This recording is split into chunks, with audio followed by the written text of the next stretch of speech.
Hello, welcome to another F22 Total Air War Let's Play video, and this is the next mission on the Eritrea Tour called Power Down.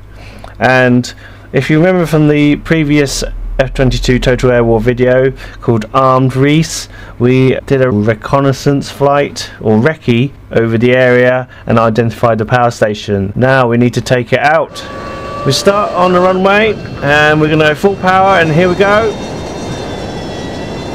And I'll set this mission to 8 o'clock in the morning so it's not so dark as in the default settings of this mission. We've got 3 wingmen with us today. We're going to MCON manual setting 2 and tell our wingmen to form up in a V formation as we're flying over friendly territory for a lot of the way. And there they go. We've already put off undercarriage up as soon as we're up in the air, and now we've gone into autopilot mode and we need to cross this Red Sea here, and the autopilot's taking us up to 20,000 feet. To the right of us is a pair of F117 stealth bombers. I believe these are now decommissioned as the F22s have replaced them.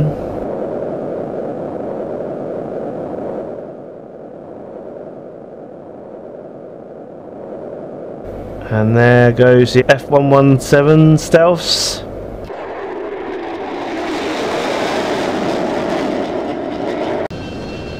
And to our left of us is a pair of F-18s.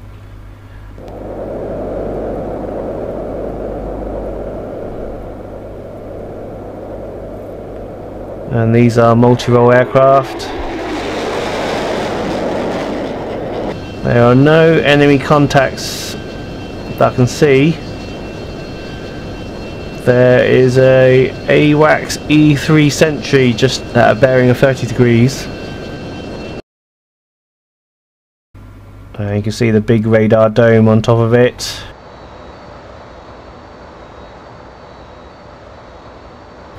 A airborne command center. Now we've got some more friendly aircraft ahead. They are F-15s. They've just come into our visual range now. Let's have a look at them. And there's 4 of them actually. I've noticed that we've leveled off at 20,000 feet and we're travelling at Mach 1.38, just above the speed of sound.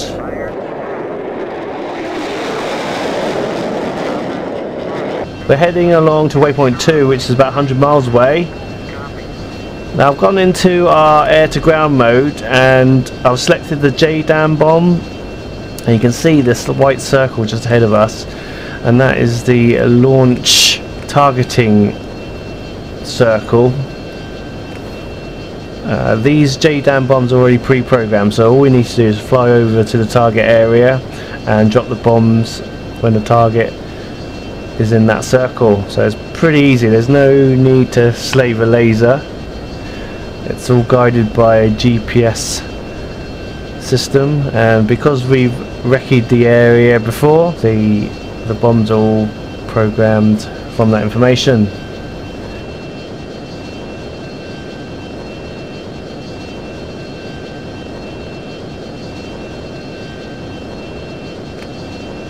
Now there's a friendly airfield on the other side of this Red Sea in Eritrea. You can see a friendly cargo plane parked up in the infrared search and track display. And we're coming up to waypoint 2 and turning to waypoint 3 in literally a few seconds time.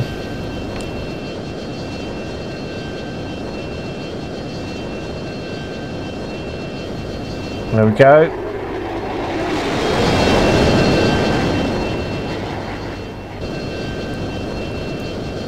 Now this is the first video I have uploaded in the high definition resolution, so if you've got a big TV monitor or big television screen, this will look much better than before. And perhaps if I get enough interest, I'll re-upload every single F22 Total Air War video in high definition.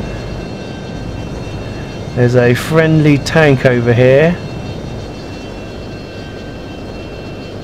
Let's have a look at it. It's patrolling this area. If we jump to it, it can see us fly past. Fantastic. And that's at some coastal city in Eritrea.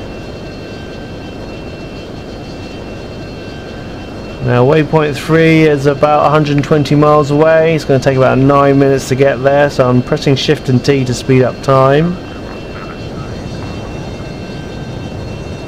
And off we go, crossing these mountains which we've seen before.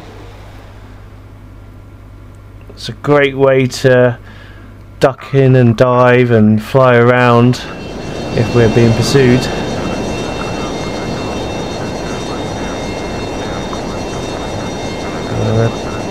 Have a look at these mountains and hills. We fly low. The autopilot's off now. We're just flying manually.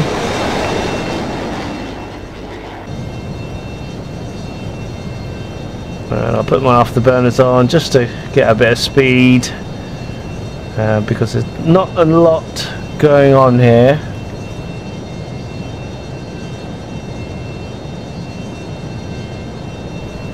We'll use the speed up time feature as well.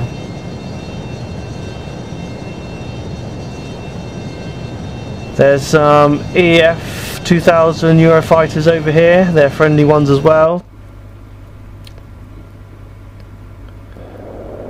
Let's have a look at it. This one's got 3 external fuel tanks and some air-to-air missiles. And off he goes. Now in this mission, one of the goals is you have to refuel mid-air, otherwise you'll fail the mission even though you've done everything correctly. So I need to look out for the KC-135. I believe it's circling around waypoint 4.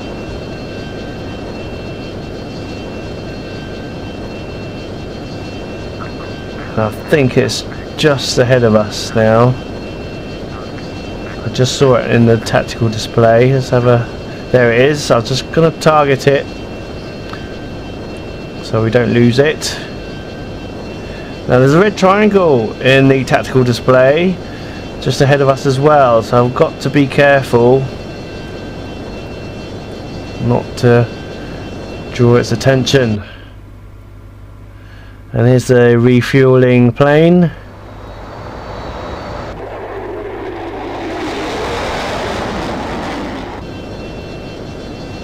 Now I think I can do this whole mission without refueling, but as I said before, if you don't refuel you will fail the mission, so it's a bit strange. Right, those enemy planes haven't done much, they're just flying along their own path. They haven't turned towards us. Right, we're going to ask permission to refuel now that we're about 30 miles away from it.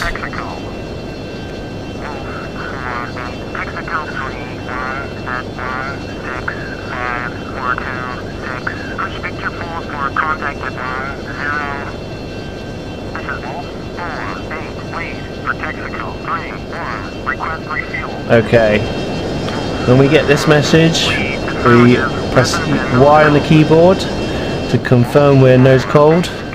we'll go to the autopilot screen and switch to the refuel mode. And now we flick on the autopilot and let the computer do it for us. If we press Shift and T, we can speed up time. I'm just going to keep an eye out for those red triangles. They're MiG-21s and they're under attack already by the KC-135 escorts, I can see. They're being attacked by these Eurofighters. And there's the MiG-21 if we have a close look at it.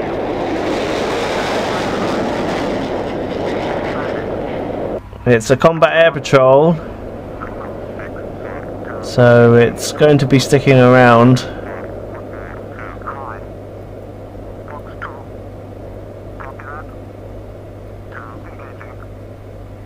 And it's trying to avoid these missiles, but it's been hit. And it's smoking, a long trail of smoke behind it now. And I've got a feeling this one's going to be down. Oh, it's exploded! Incredible. Right. We're still in autopilot mode, so we're going to refuel at any moment. If we jump into smart view, we can see the other MiG-21 is launching flares.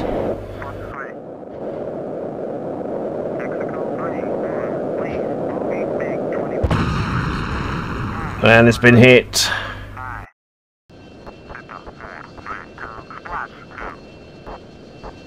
Okay, the KC-135 is just ahead of us now. And there's a bunch of friendly planes just ahead of us providing us cover now so we can refuel in peace. And there's a Mirage behind us as well if we jump into the smart view. I don't think we get to see a lot of these Mirages. So let's have a close look at them. There's a pair of them.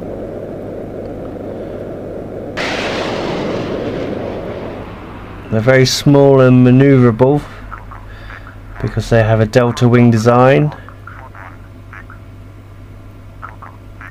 Right, let's see where we are with this refueling process. And the refueler plane is now banking on its circuit. And the beauty of the autopilot is that it will match the bank perfectly. And it's very hard to do it manually, so the computer just does it all for you. It's just fantastic. And we've joined up. And we're taking fuel on board now.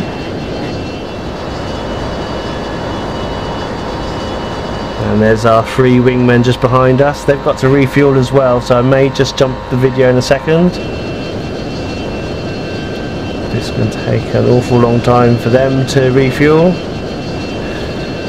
Actually, there's a neat trick we can do once we refuel. If we press Shift and S together, it will jump to the next event in the game. So once we refuel, we don't need to wait for each wingman to refuel and disconnect and refuel and disconnect. So we're going to throttle back and we'll disconnect here, then we can see our wingman's just going up to the nozzle. We're going to switch back to our normal autopilot mode.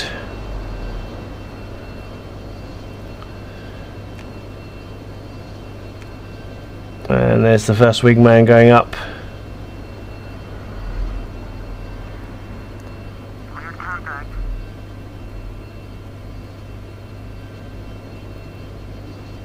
Right, we press Shift and S and we've skipped to the next point and we've checked each wingman has topped up his tanks.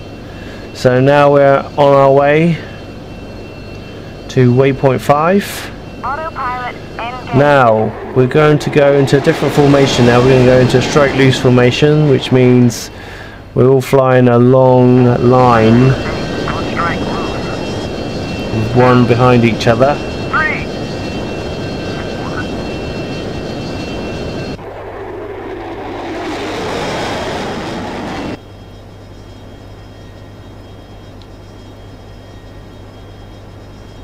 So this means we can attack the targets one by one, although it's not too good because the surface-to-air missiles and the anti-aircraft guns will aim at you one at a time. That's the disadvantage of this formation, but I think that's the right way to do it.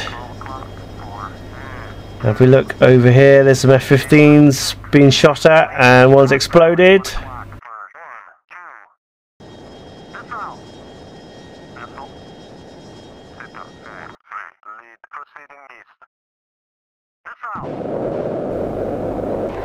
Off he goes, he's launching chaff. And it's been hit.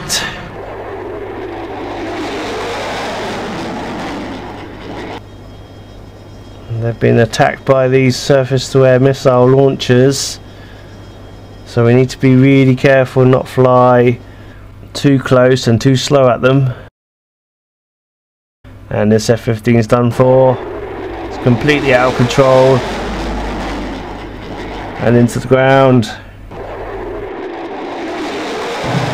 Oof.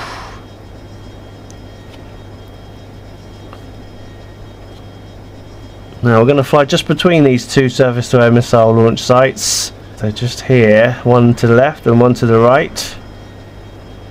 If we followed along the waypoint, it would be just over it. So that's always why it's important to keep your eye on the tactical display, because the pre-programmed flight paths sometimes just take you over really dangerous territory.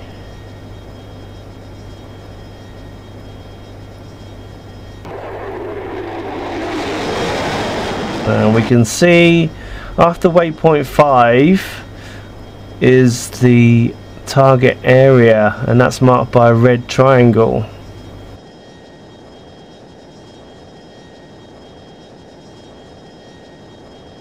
We can see this in the tactical display.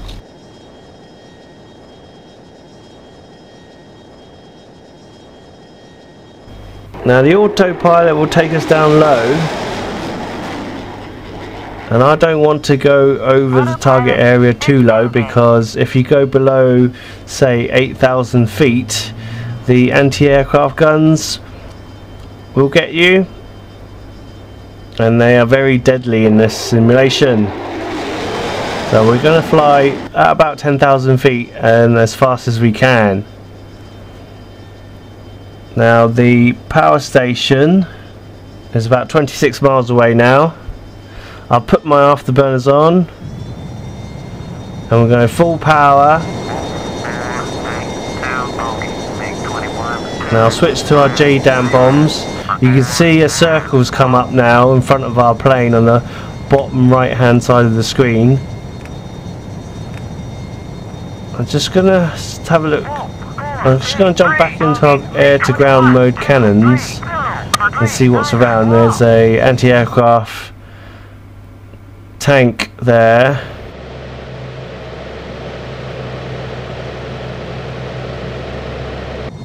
And there's some vehicles on the road to our left. And there's a surface-to-air missile launcher here. If we zoom around, we can probably see the power station from here.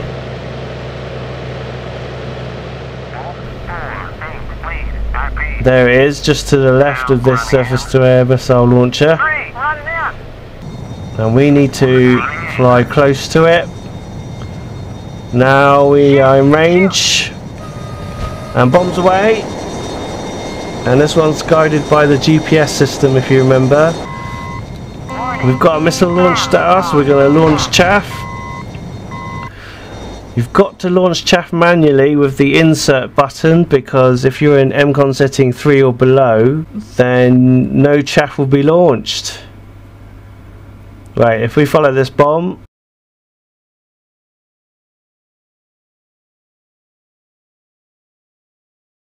it's going to hit the power station, and there we go. Boom! So here we are, about 9,000 feet, going at full power, and there's an awful lot of surface-to-air missile launchers just to the right of us. I'm going to bank left and turn around. It's time to head home. And another missile's launched at us. I'm going to launch chaff. If you just press the chaff button as quick as possible until you hear the break of the lock, and off we go. So the more you play this, the better you get. And another missile's launched at us. I'm going to launch chaff. And our wingmen have got their own targets to hit, so we just need to keep going and wait for them to form up in a second once they've completed their objectives. There's some enemy aircraft just to the west and to the east over here. And there's an Antonov 70 over here. It's a cargo plane, so we're not flying into trouble, luckily.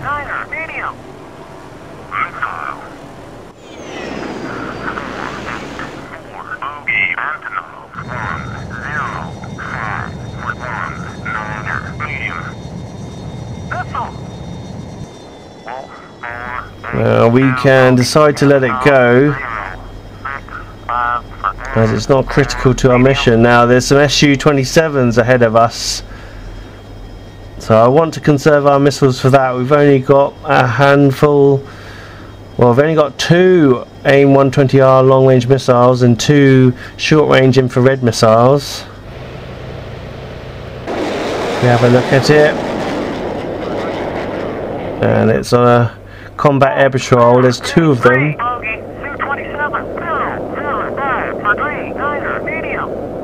And these are quite deadly.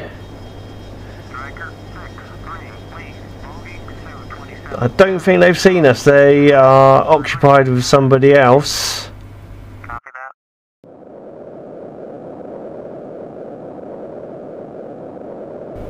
I'll have another look at it.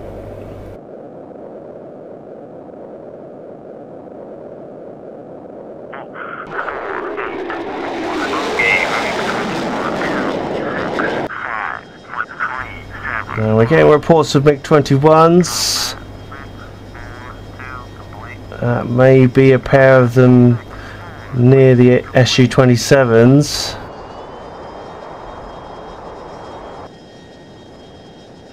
And they're engaged with some F-18s.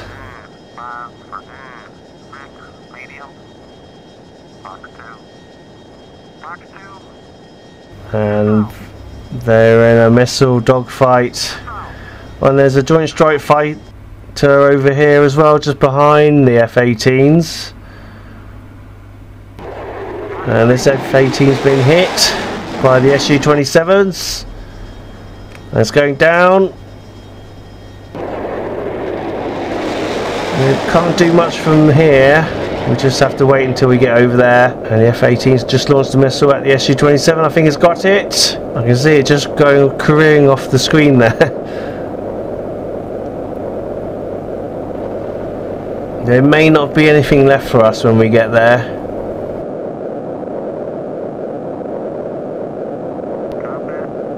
And they've all been taken out now. And the joint strike fighter that I mentioned earlier is just here. And it's like the junior brother to the F22. And this one I believe is being used in the United Kingdom and Australia and Canada as part of their air force in the coming years. It can take off vertically and land vertically, so it can land on aircraft carriers quite easily. And it's also got the stealth capabilities of the F22. And the stealth F117s have come into the area now as well. Okay, I've jumped to this part of the video now where we're flown all the way across the Red Sea again, because not a lot happened there, so I have to skip the video. And we're coming up to the landing airfield. And we're going to ask permission to land. Now we're about 10 miles away. And we're clear to land.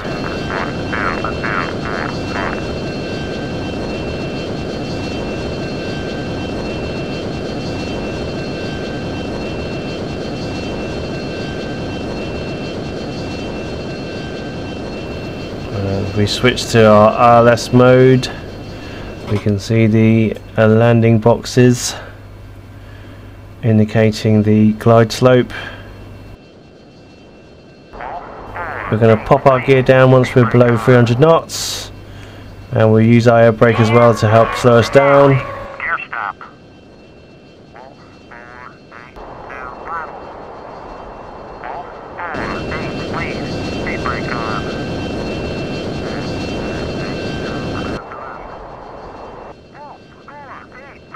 And we're going to try and land at about 140 to 150 knots when we touch down.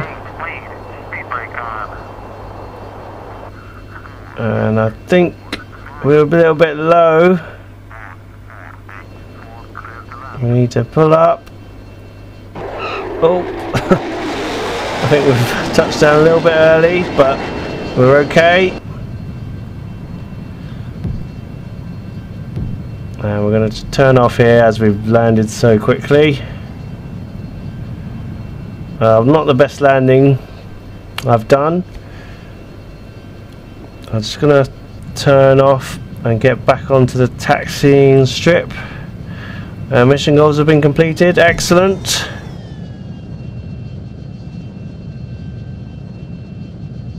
So there we have it. We've taken out the power station and we've come back home safely without a scratch. And there's our wingman coming in to land as well.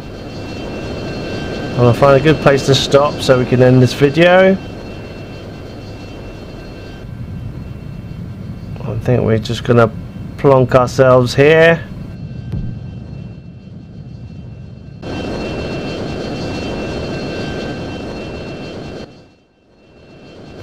In this square. Well, there we have it. Thank you for watching. Until next time. Bye bye.